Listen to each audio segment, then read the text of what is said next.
Assalamualaikum warahmatullahi wabarakatuh. Kenalkan, nama saya Muhammad Al-Farizi dari kelas 4 CF. Di sini akan mempresentasikan analisis komponen komputer dan sistem. Pertama, ketidakseimbangan RAM dan prosesor. 1. Dampak bottleneck. Ketidakseimbangan antara jumlah core atau thread, prosesor, dan kapasitas RAM dapat menyebabkan bottleneck saat menjalankan banyak aplikasi berat. Prosesor dengan banyak core mampu memproses banyak tugas secara paralel, tetapi jika RAM kecil, data aplikasi tidak tertampung seluruhnya sehingga sistem menggunakan virtual memory yang jauh lebih lambat.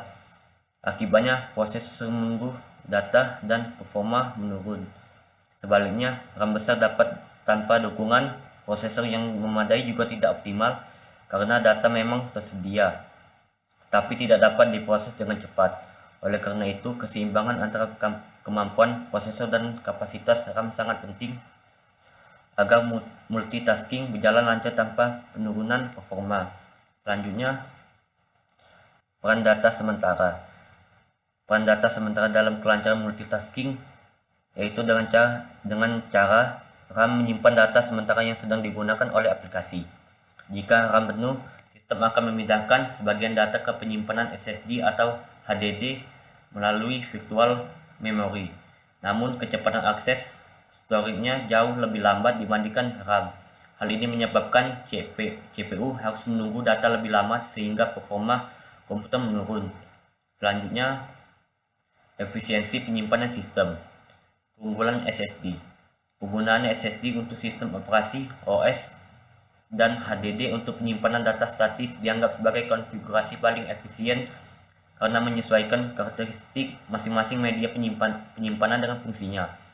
SSD memiliki kecepatan baca dan tulis yang sangat tinggi, sehingga sangat ideal untuk OS dan aplikasi yang membutuhkan akses data cepat dan berulang, seperti saat booting dan loading program, sehingga sistem menjadi jauh lebih responsif.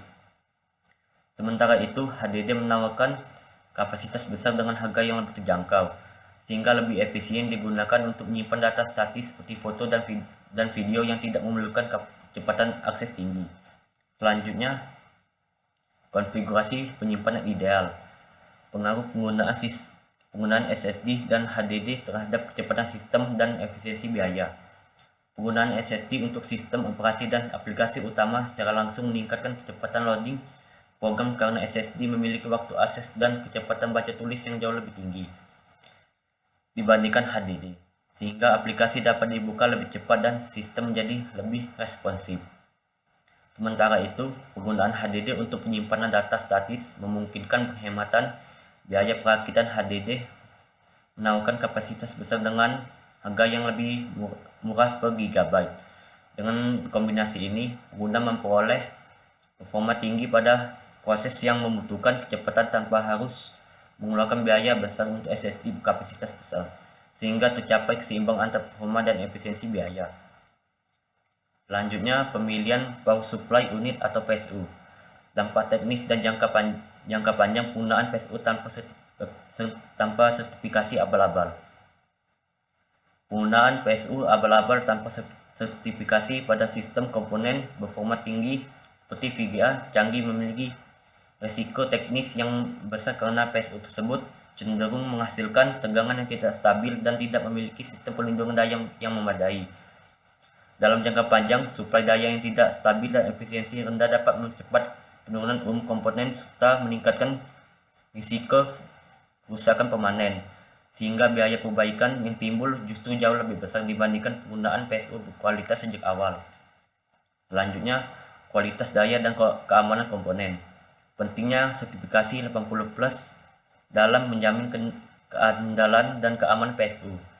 Sertifikasi seperti 80+ menjadi faktor krusial karena menunjukkan bahwa PSU memiliki tingkat efisiensi daya dan kualitas komponen yang teruji, sehingga mampu menyalurkan listrik secara stabil dan aman ke seluruh perangkat komputer.